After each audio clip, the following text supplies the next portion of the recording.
Բարև ձեզ, Ստեփան Գրիգորյան YouTube-յան ալիքի մասնակիցներ։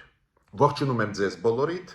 շարունակում ենք մեր աշխատանքը։ Այսօր մայիսի 3-ն է։ Ես ուզում եմ ողջունել Սփյուռքայությունը,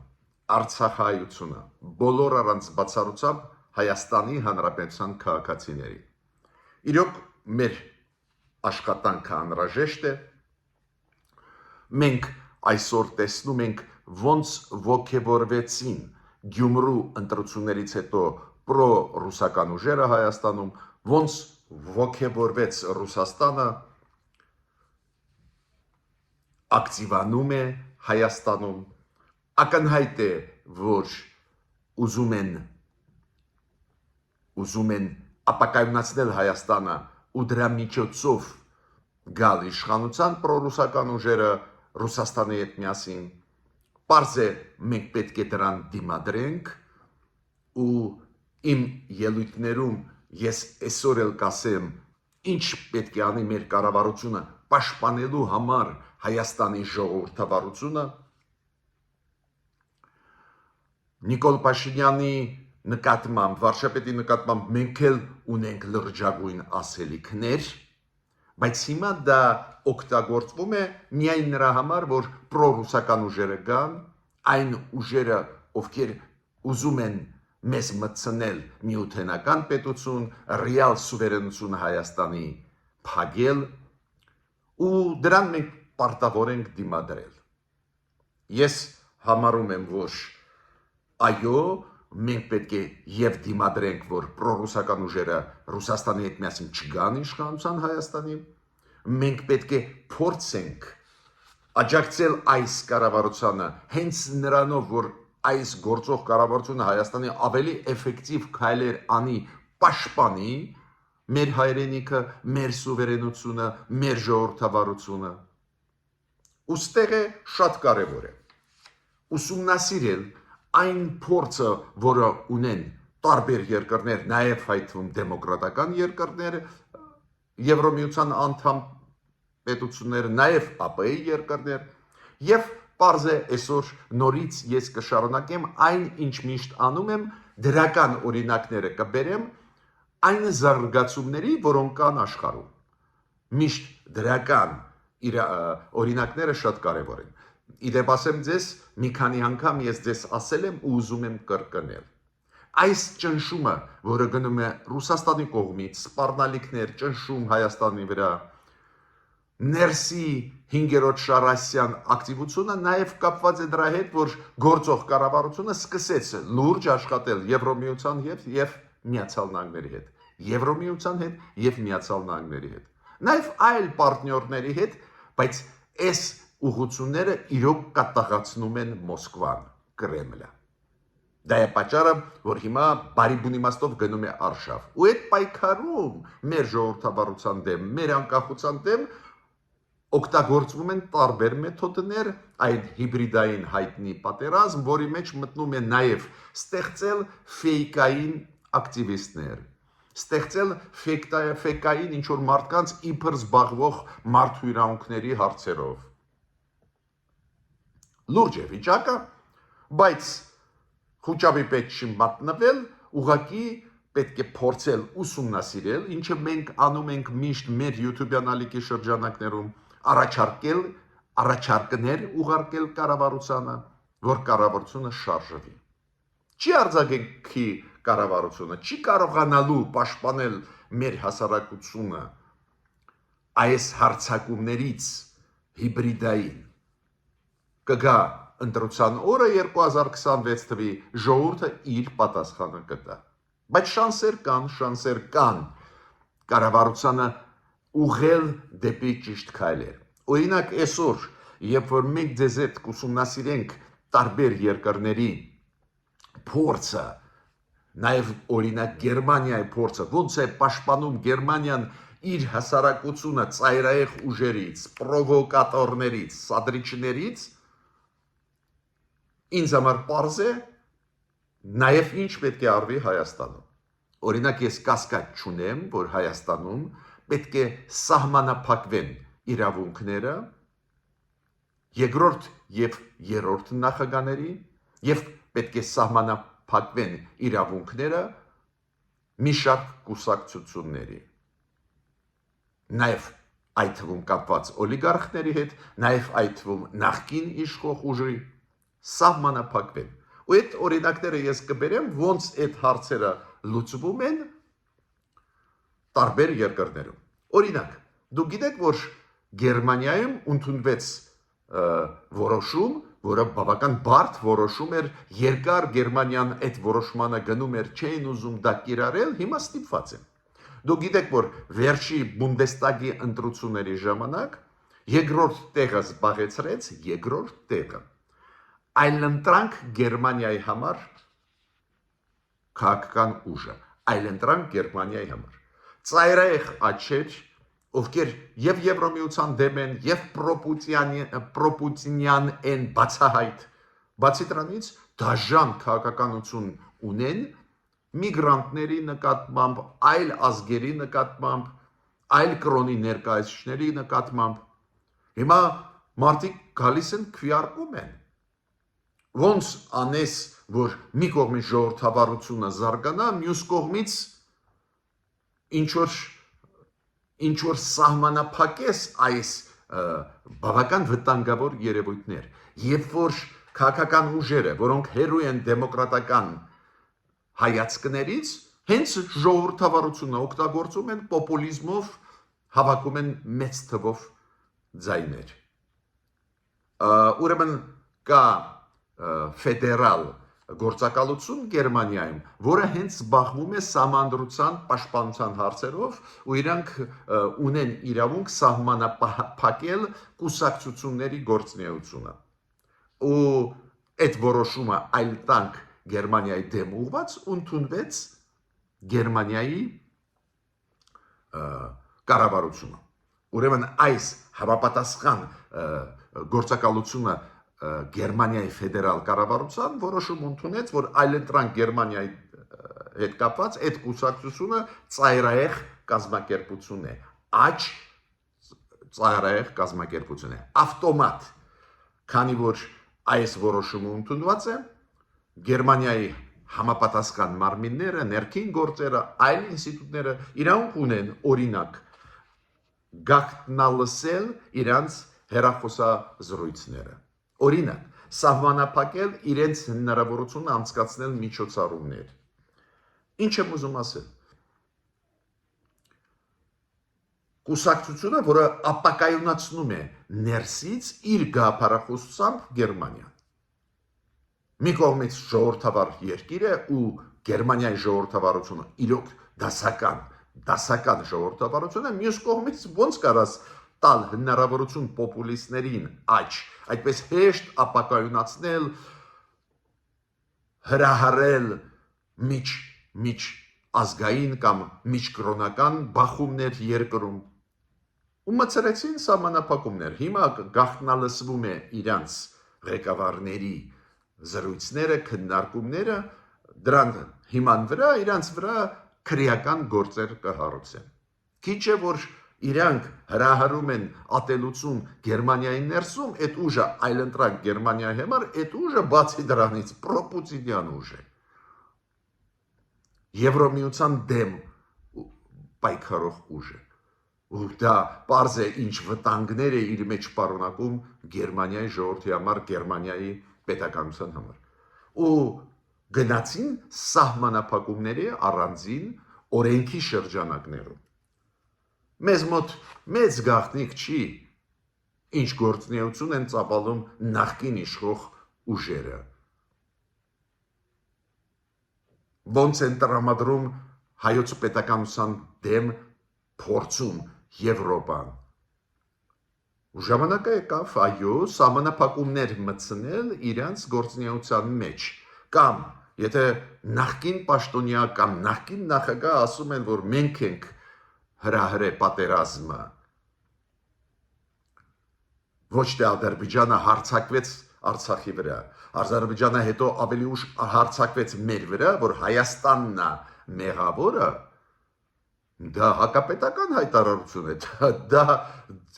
Ալիևի ձեռքում կլինի լրջագույն լծակ նոր հարձակումներ անել։ Ուրեմն նախկին ղեկավարների նկատմամբ էլ սահմանափակում մտցնել շատ ու շատ կարող է լինել էֆեկտիվ մեխանիզմ։ Գիտեք, ես երբ որ բերում եմ այս օրինակները, ոնց պետությունները իրանց պաշտպանում են իրավունքները, ես նաև ուզում եմ բերել օրինակ ոչ դեմոկրատական երկրի Ադրբեջանի։ Ոչ միայն դեմոկրատական պետությունները պաշտպանում են իրենց իրավունքները, պարզվում է նույնիսկ ավտորիտար Ադրբեջանում մտահոգված են Ռուսաստանի հիբրիդային պատերազմով։ Պարզվեց, որ Միլի Մեջլիսում Ադրբեջանի կա այդպես հանձնաժողով, այո, իրենց պարլամենտում կա հանձնաժողով, որը զբաղվում է այդ հնարավոր հիբրիդային պատերազմի պատասխաններին։ Ու այդ հանձնաժողովի նախագահան ելույթ ունեցավ ու ասեց ապացույցներ կան, որ վերջի ժամանակներս կիբեր հարձակում եղավ ռուսական կազմակերպությունների կողմից, ովքեր ռուսական հատուկ ծառայությունների հետ կապ ունեն։ Եթե հավատալ այս ինֆորմացիային, Ադրբեջանը շատ դժգոհ է, Ադրբեջանը պրոտեստի նամակ գրեց Ռուսաստանին, մենք ասում են իրանք, ստորագրեցինք Ռուսաստանի հետ 2022 թվին ռազմավարական համագործակցության նշանակություն ունեցող պայմանագիր ու Ռուսաստանը մեր դեմ, Ադրբեջանը ասում է, օգտագործում է կիբեր հարձակում։ Նաև այս Միլի Մեջլիսի նախագահան այս համապատասխան հանձնաժողովի բացատրություն տվեց, ինչի Ռուսաստանը հարձակում արեց Ադրբեջանի ԶԼՄ-ների վրա։ Հարձակում արեց, քանի որ Ադրբեջանը փակեց Բաքվում դոմ, ռուսկի դոմ, գրասենյակը փակեց Բաքվում Սպուտնիկ Ադրբեջան հեռուստաալիքը։ Ու ինքը ասում է, այդ վրեժա իրանք մեզ պատասխանեցին այս կիբեր հարձակումով Ադրբեջանի ԶԼՄ-ների վրա։ Ու ես ուզում եմ հատուկ ստեղ ուշադրությունը դարձնել մեր պատկան մարմիններին։ Նու առաջինը իրոք ինչու մենք չենք ուշադրություն դարձնում Ռուսաստանի կիբեր հարձակումների վրա, Հայաստանի վրա, որը 100%-ով լինում է, կամ Ադրբեջանի կիբեր հարձակումների, ինչու մենք ուշադրություն չենք դարձնում, մեծ աղմուկ չենք բարձրացնում, չգիտեմ, բայց ակնհայտ է, չէ, որ մեր ԶԼՄ-ների դեմ ուղված, մեր փորձագետների դեմ ուղված լինում են կիբեր հարձակումներ։ Կասկած ես չունեմ, որ իրանք գալիս են Ադրբեջանից, Ռուսաստանից, չգիտեմ, կարող է էլի երկրներից, բայց լինում են։ Ինչու չեք պաշտպանում։ Այս մենք Ադրբեջանի մակարդակի չենք հասել, որ Ադրբեջանը պաշտպանում է իր ԶԼՄ-ները, բարձր է իրանց ԶԼՄ-ները սախ Ալիևի տակ են, բայց պաշտպանում է Ալիևի տակի ԶԼՄ-ները, որ կիբեր հարձակումներին չենթարկվեն։ Մենք դա չենք անում։ Մենք մեր մաշկից վրա դա զգում ենք, բազմիցս ես ձեզ ասել եմ դրա մասին, որ հատուկ կիբեր հարձակում անում են, որ դանդաղացնել մեր YouTube-յան ալիքները, Facebook-յան ալիքները, էջերը, որ ակտիվ չտարածվեն։ Այդ հայտնի մեթոդներ են պայքարի։ Ու դրա մասին պետք է մտածենք մի քիչ ավելի ուշ շատ կարևոր Արայիկ Արությունյանի գրառումի մասին ես կխոսեմ Facebook-ում։ Արայիկ Արությունյանը դա աշխատակազմի ղեկավար է մեր կառավարության, ինքը այդ թեմային անդրադարձավ, անպայման ես կանդրադառնամ իր ասածին, բայց այսօր ինչ եմ ուզում ասել, ոչ միայն դասական դեմոկրատական պետություններ պաշտպանում են կամ պայքարում են կամ ուզում են պաշտպանել իրանց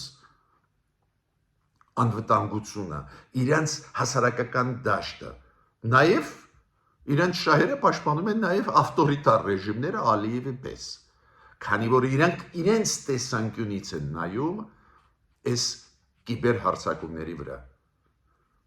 Ավելին Ադրբեջանը փակեց ՄԱԿ-ի մի քանի գրասենյակներ իրանց մոտ, շատերը համոզված չեն, որ գիտեմ ինչու, օրինակ իրանք ՄԱԿ-ի գրասենյակը կապված զարգացման հետ փակեցին, քանի որ այդ Մակիս Գրասենյակի մոտ կային ծրագրեր արցախայության հետ կապված, որ հետքերը արցախահայության հետ կապված ընդհանրապես ջնջեն։ Ոչ միայն իրանք քանդում են Արցախը, պայթացնում են արձաններ Արցախում, ոչնչացնում են եկեղեցիներ, գերեզմանատներ, նաև ուզում են այդ փաստաթղթային մասը միջազգային կառույցներում արցախահայության հետ կապված ջնջեն։ Այդպես են պայքարում պետությունները։ Այո, ժողովրդավարական պետությունները ավելի կոռեկտ, օրենքի շրջանակներում, ավտորիտար ռեժիմները Ալիևի պես ավելի գրեիկ ձևերով, բայց տեսակ Ռուսաստանի հետ կարծես թե դաշնակցային հարաբերություն ունեն, երբ որ Ռուսաստանը կիբեր հարձակում արեց, ոնց աղմուկ հիմա բարձրացնում են։ Միացյալ Նահանգներ, գիտեք, շատ կարևոր փոփոխություն սկսեց կատարվել Տրամպի քաղաքականության մեջ Ռուսաստանի նկատմամբ։ Տրամպը իրոք շատ մեծ վնասներ կրեց դրա պատճառով, որ ուներ պրոպուտինյան քաղաքականություն։ Անկեղծ խոսենք, չսկսենք ասել, որ ինքը ուզում էր, որ խաղաղություն հաստատվի, ակնհայտ պրոպուտինյան դիրքորոշում ուներ ռուս-ուկրաինական կոնֆլիկտում։ Բայց նայեք, նույնիսկ Տրամպը, որին դժվար է բան բացատրել, որը ինչ ասում է պետք է անեն, ինքն էլ հասկացավ, որ լուրջ սխալներ է անում, իմիջը իր ընկնում է, հենց դրա պատճառով, որ ինքը ուզում է աջակցել, ուզում է խաղաղություն անել, նույնիսկ ռուսական տարբերակով, Պուտինը դեմ է, ու Պուտինը փչացնում է Տրամպին բարի բուն իմաստով, քաղաքականապես փչացնում է,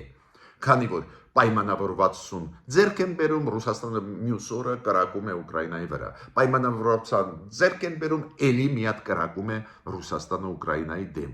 ու կրակում է ոչ թե ռազմական օբյեկտներ, այլ բնակելի շենքեր,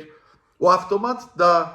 առաջացնում է հարցեր։ Տրամպը adekvat է թե ոչ, Տրամպը իրոք հասկանում է ինչ է կատարվում։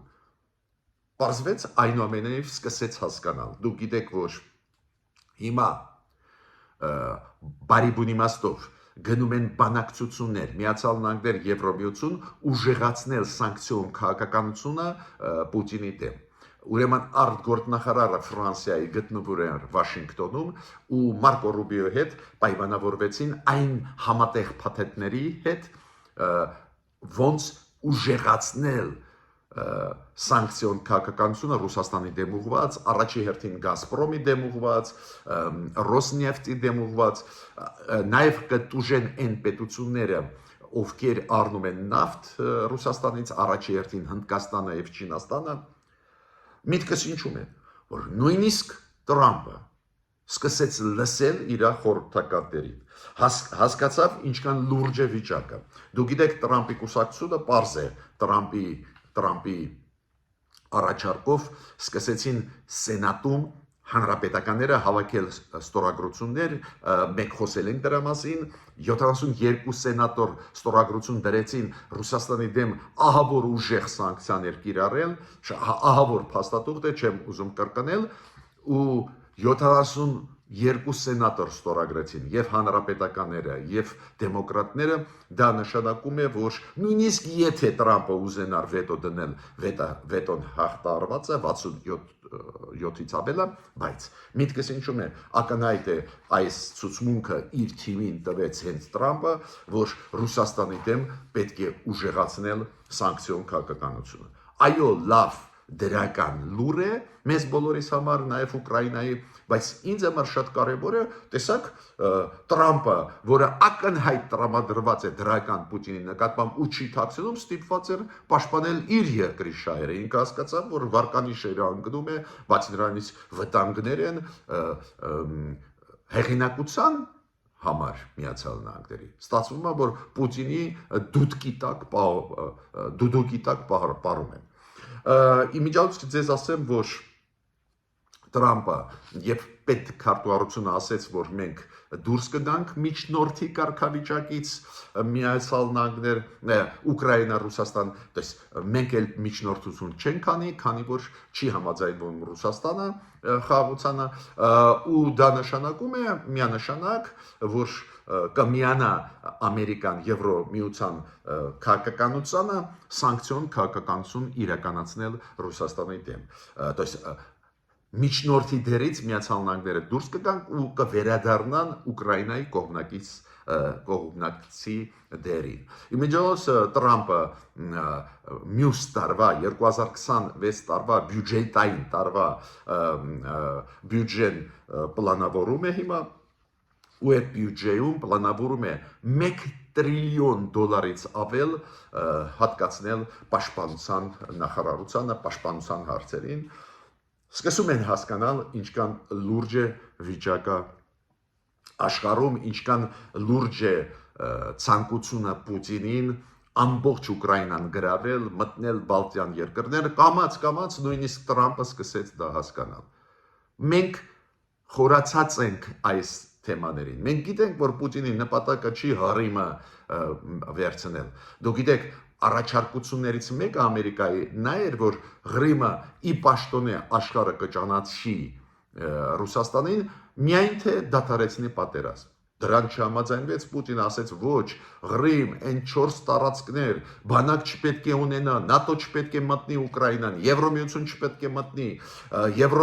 Եվրոպայից խաղաղաբաներ չպետք է մտնեն Ուկրաինա։ Պարզ է նույնիսկ Տրամպին պարզ դարձավ, որ Ռուսաստանը չի ուզում խաղաղություն։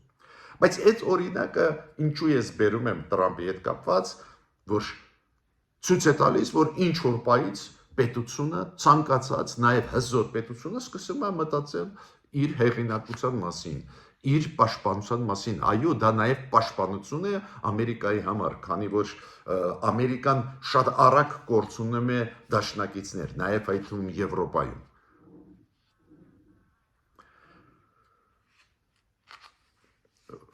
Վրաստանի մասին մի երկու խոսք ուզում եմ ասել, դուք գիտեք, որ առաջի ավիացիոն չվերտը կատարվեց Մոսկվա Սուխումի։ Դա եղել է 3 չարաչորա, մայիսի 1-ին։ Պարզ է, դա Վրաստանի սուվերենության դեմ է ուղղված, տարածքային ամբողջականության դեմ է ուղղված, հիմա կլինի մշտական չվերտ Մոսկվա Սուխում ու Վրաստանը ուղարկեց բողոքի նոտան, Վրաստանի արտգործ նախարարությունը ուղարկեց նոտան ICAO-ին։ Այդ միջազգային ավիացիայի, քաղաքացիական ավիացիայի ղեկավարությանը, կազմակերպությանը, որը ունի լուրջ ազդեցություն ամբողջ աշխարհով մեկ։ Պարզ է, Վրաստանը չէր կարող բողոքի նոտան ուղարկել Ռուսաստանին, քանի որ չունեն դիվանագիտական հարաբերություններ։ Ավելին, պարզվեց, որ Ռուսաստանը սկսեց երկաթգիծ օգտագործել Աբխազիա-Ռուսաստան։ Ու դրա հետ էլ կապված բողոքի նոտա ուղարկեց արտգործ նախարարությունը Վրաստանին։ Ավելին, Սուխումի аэропորտը տրվեց Ռուսաստանին, որ Ռուսաստանը շահագործի Սուխումի аэропորտը։ Ես կասկածի չունեմ ու կարող եմ ձեզ ասել ինչու դա տրվեց, Ռուսաստանին այս аэропորտը շատ է պետք ռազմական գործողություն ծավալելու Ուկրաինայի դեմ ուղղված, քանի որ խոցելի են բոլոր այն аэропորտները ռուսական, որոնք մոտ են Ուկրաինայի սահմանին։ Այնտեղից ռմբակոծել հիմա դժվար է, դա է պատճառը, որ հիմա Սուխումի аэропորտը իրանք ամբողջությամբ իրենց վերահսկողության տակ են վերցնում, բայց միտքս ինչու է կայանում։ Վրաստանը արձագանքեց, Վրաստանը պայքարում է իրենց շահերի համար, Վրաստանի շահերի համար, ու այն մի պահ կարծես թե լավացող հարաբերությունները Ռուսաստանի հետ փլուզվեցին։ Ես կանխատեսում եմ, որ գործող իշխանությունը Վրաստանի հասկացավ, որ իրենց խաբեցին, Ռուսաստանը հիշում եք ուղարկում էր մեսիջներ, հա, մենք պատրաստ ենք խոսել Աբխազիայի, Ասետիայի հարցերից, Վրաստան ջան, միայն թե չգնաք դեպի Եվրոպա, դեպի Միացյալ Նահանգներ։ Կտեսնեք մոտ ժամանակներս Վրաստանի կառավարությունը պատասխան կտա ուժեղացնի համագործակցությունը Միացյալ Նահանգների Եվրոպայի հետ։ Ես միջև անցնելը կարևորագույն հարցերին այսօրվա դրական օրինակներին, զարգացումների աշխարհում մեզ հետ կապված, նաև այսօր մի քանի խոսք ես ուզում եմ ասել այն միջադեպի, որը եղավ Տիգրան Տեր Մարգարյանի հետ, Նորքի թաղապետի հետ, այդ միջադեպին ես ուզում եմ անդրադառնալ, քանի որ մեծ աղմուկ է դրա շուրջ գնում, անպայման իմ կարծիքը ուզում եմ ասել, միջև այդ թեմաներին անցնել դրականը նաև այդ թվում Հայաստանի համար, ես պետք է ասեմ, որ ձեզ շատ շնորհակալ եմ։ Շնորհակալ եմ, որ բաժանորդագրվում եք, կիսվում եք, լայքում եք, դա զարգացնում է մեր YouTube ալիքը, որ դուք ակտիվ եք չաթում։ Ու պարբերաբար ձեր անունները տալիս են Լուսինե Ալեքսանյան, Վազգեն Ավագյան, Ալբերտ Աբրահամյան, Գոհար Թումանյան, Բենո Արուստամյան, Լուսինե Ավագյան, Սևակ Սահակյան, Անջելիկա Աբրամյան, Արմեն Սարգսյան, Անահիտ Գալստյան, Անմար 57, Ռիտերտան, Շուշանիկ, բոլորիդ շատ շնորհակալ եմ։ Անչափ կարևոր է ձեր ակտիվությունը, որ մեր YouTube-յան ալիքը ակտիվ աշխատի, որ այս ճշմարտությունը, այս առաջարկությունները հասնեն եւ կառավարություն, եւ մեր հասարակությանը, եւ սփյուռքայությանը, քանի որ ունենալ օբյեկտիվ ինֆորմացիան, նայել ինչ զարգացումներ են գնում աշխարհում, նայել ոնց են լուծում տարբեր պետությունները նույնատիպ խնդիրներ, որոնք մենք ունենք, անչափ այսօր կարևոր է։ Հաշվի առնելով, որ նաև կառավարության ինստիտուտները հաճախ էֆեկտիվ չեն աշխատում ու դժգոհություն կա, մենք պետք է փորձենք այս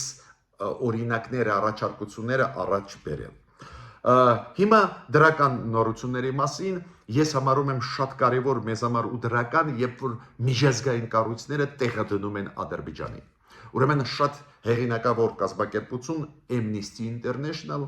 որի կենտրոնում հենց մարդու իրավունքների հարցերն են, հայտարարությունով հանդես եկավ կապված Ադրբեջանի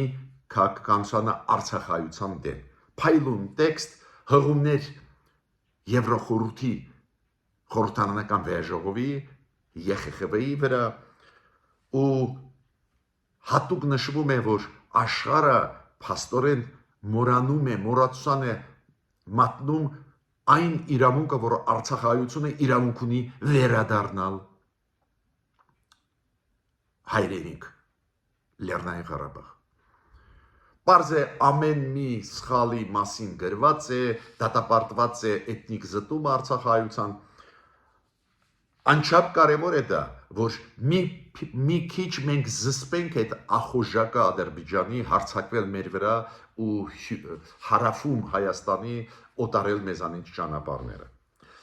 Կոմիսարը, բանագնացը, Եվրոխորհրդում դուք գիտեք, ԵԽԽՎ-ն շատ կարևոր դեր է խաղում, բայց Եվրոխորհուրդը ունի գործադիր մարմին։ Այդ գործադիր մարմնում կարևորագույն պաշտոն է դա բանագնացը կոմիսարը մարդու իրավունքների հարցերով։ Հիմա դա Մայքլ Օ'Ֆլաերտի է, որը հայտարարությունով հանդես եկավ շատ խիստ քննադատեց Ադրբեջանը մարդու իրավունքների ոլորտի ունեցած խնդիրների մասին։ Անար Մամեդլիի մասին է խոսքը, որը դատապարտված է, անարդար, հարյուրավոր, այդպես էլ գրված է իր հայտարարությունում, հարյուրավոր լրագրողներ, հասարակական գործիչներ Ադրբեջանի բանտերում են, անհապաղ պետք է ազատվեն ու ԵԽԽՎ-ն չի փոխի իր կարծիքը ու ճնշումը կգործադրի։ Անչափ կարևոր է դա։ Գիտեք, ես միշտ ձեզ բերում եմ օրինակներ, ոնց Եվրոխորհուրդը, ոնց Եվրամիությունը, Եվրոպարլամենտը, ԵԽԽՎ-ն ոնց են մեզ աջակցում, քաղաքական, դիվանագիտական աջակցություններ, քանի որ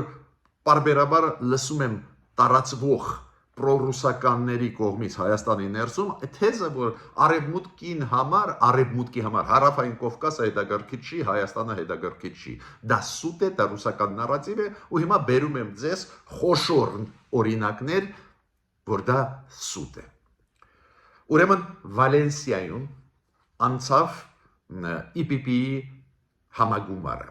այդ կուսակցության անունը Եվրոպական ժողովրդավարական կուսակցություն ԵԺԿ մենք ասում ենք European People Party դու գիտեք դա կոալիցիա է կուսակցությունների դեմոկրատական կուսակցությունների ամբողջ Եվրոպայով То есть այնտեղ մի կուսակցություն չի, 50 կուսակցություններ չեն, տարբեր եվրոպական երկրներից կան երկրներ, որ մի քանի կուսակցություն այդ կոալիցիայի մեջ մտնում են, բայց ամենակարևորը, որ Եվրոպայի գրեթե բոլոր իշխող ուժերի կուսակցությունները մտնում են այս կոալիցիայի մեջ։ Ու իրանք ընդունեցին համագումարում, որ անցավ 2 օր առաջ, ընդունեցին կարևորագույն հռչակագիր բանաձև կապված Հայաստանի հետ։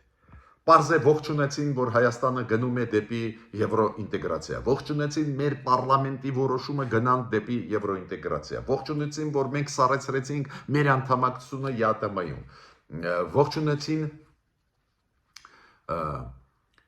կներեք սառեցրեցիք հապկում մեր անդամակցությունը, ինչ լավ կլիներ, եթե Եվրասիական տնտեսական միության մեջ էլ սառեցնեինք, բայց հապկում սառեցրեցինք, ողջունեցին, որ մենք մանդատը եվրոդիտորդների երկարացրեցինք։ Մեծ տեքստ է, այնտեղ մանրամասն նկարագրված է Ադրբեջանի հանցագործությունը Արցախայության դեմ։ Պահանջվում է, որ ստեղծվեն պայմաններ, որ Արցախայությունը կարողանա վերադառնալ։ Փայլուն բանաձև։ Ու ասել, որ Եվրոպան չի սպասում մեզ, դա ուղղակի սուտ է։ Բացի դրանից, մարտակոսը մի բանա կուսակցությունները եվրոպական, մի բանա Եվրոպարլամենտը, Եվրոխորհրդի պարլամենտական վիայժողովը, որ իօքուտ մեզ անում են շաբաթը մեկ ամիսը մեկ լրջագույն հայտարարություններ, մի այլ բան է պարզ է Եվրոմիության կառավարությունը, բայց Եվրոմիության կառավարությունն էլ պարտքի տակ չմնաց։ Դու գիտեք, Եվրոմիության կառավարությունում կա շատ կարևոր պաշտոն, կոմիսար բանագնաց ընդլայնման հարցերով։ Դա Մարտակոսն է։ Մարտակոսը ելույթ ունեցավ, ասեց մենք գիտենք, որ Հայաստանում ընդունվեց օրենք, որ Հայաստանի ապագան դա Եվրոմիությունն է, դա նշանակում է, որ եւ Հայաստանը ակտիվ է աշխատում, եւ միաժամանակ, որ գրավիչ է Եվրոմիությունը, բայց ինքը ասեց շատ կարևոր բան։ Ինքը ասում է, մենք ունենք արարողակարգ, ոնց են դիմում պետությունները անդամ դառնալու։ Դե մենք պաշտոնական այդ խողովակով նամակ չենք ստացել։ Ուրեմն ողջունում ենք, որ Հայաստանը ուզում է ինտեգրվել, բայց պաշտոնական նամակ չենք ստացել։ Մեր կառավարությունն էլ ասում է, դեռ վաղ է, պաշտոնական նամակ մենք չենք ուղարկում։ Իմ ասածը մեր կառավարության։ Անպայման դիմեք անդամակցությանը Եվրոմիության։ Ժամանակը եկել է։ Միք սպասի, որ Ռուսաստանը պրո-ռուսական ուժեր ապակայունացնեն Հայաստանը ու այդ պահին նույնիսկ մենք չենք կարողանալու ճիշտ կողմ որոշվել։ Հիմա ես ուզում եմ անդրադառնալ նաև շատ կարևոր դրական լուրի, կա կազմակերպություն լրագրողներ առանց սահմանների։ Միջազգային շատ հայտնի կազմակերպություն է, որը անցկացնում է ուսումնասիրություն ու համաշխարհային ինդեքս տալիս է պետությունները որտեղն են զբաղեցնում ԶԼՄ-ների ազատության կոնտեքստով։ Ու այդ կազմակերպությունը ասեց, որ Հայաստանը այս տարի անցավ 34-րդ տեղ 180 երկրներից։ Փայլուն, դա ցույց է տալիս, որ ազատություններ ԶԼՄ-ների շրջանում շատ մեծ է։ Անցած տարի մենք 9 կետով հետ էինք, 43-րդն էին, հիմա 34։ Ակնհայտ է, լավ լուր է, իրոք ազատությունները, իրոք պլուրալիզմը շատ կարևոր է, բայց նույնիսկ այս կազմակերպությունը Հայաստանին վերաբերվող մասում գրեց, որ դժբախտաբար բևեռացումը ԶԼՄ-ների մեջ շատ մեծ է, դժբախտաբար ահրելի դեզինֆորմացիոն հոսքեր են Հայաստանում, դժբախտաբար ատելության խոսքը կա, շատ կարևոր է դա։ Հենց մենք դրա մասին խոսում ենք անընդհատ կառավարության ասում ենք, չի կարելի, պետք է սահմանափակես առանձին զելմները, որոնք տարածում են ատելություն հասարակության ներսում, որոնք հատուկ սադրանքներ են անում քաղաքական գործիչների դեմ, պետական գործիչների դեմ, սադրում են իրենց ու դրա մեխանիզմները պետությունը ունի։ Հիմա անդրադառնում եմ հետ Արայիկ Արությունյանի գրառման մասին Facebook-ում, մեր կառավարության աշխատակազմի ղեկավարի։ Ինքը շատ ճիշտ ասեց, որ այս ազատությունները դժբախտաբար հաճախ չեն օգտագործվում նպատակով, այլ ամենաթողություն, մարդիկ մտածում են, որ զելմները ամենաթող կարող են լինել, սադրում են ատելություն, անհանդուրժողականություն, շատ ճիշտ ասեց Արայիկ Արությունյանը։ Բայց ես ուզում եմ պարոն Արությունյանին ասել,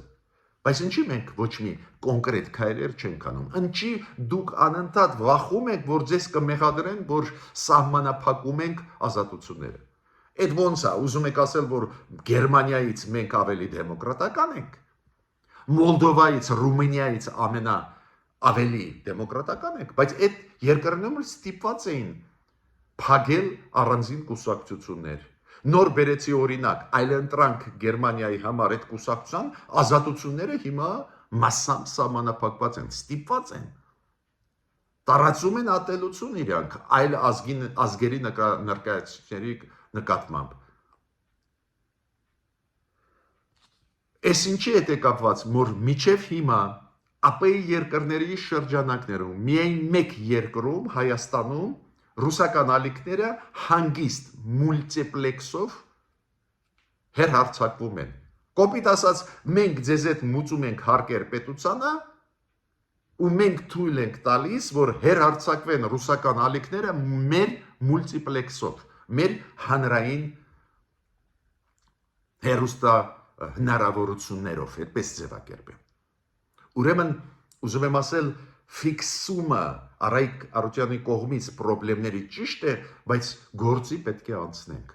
Դա մեր առաջարկը։ Նորից կրկնում եմ, Հայաստանում կան կուսակցություններ, որոնք շրջանցելով հայ ժողովրդի շահերը գնում են Մոսկվա, Մոսկվայում ինչ որ հայտարարություններ են անում։ Կան նախկին բարձր ամենապաշտոնյաներ, ովքեր տալիս են պասեր Ադրբեջանին, որ Ադրբեջանը ավելի հեշտ կարողանա հարձակվել մեր վրա։ Օրենքը որտեղ է, օրենքը պետք է աշխատի թե ոչ։ Ես այսօր ավարտում եմ իմ ելույթը, խոստում տրված թեմային օրինակ Տիգրան Տեր-Մարգարյանի հետ կապված հանրապետություն կուսակցության ներկայացի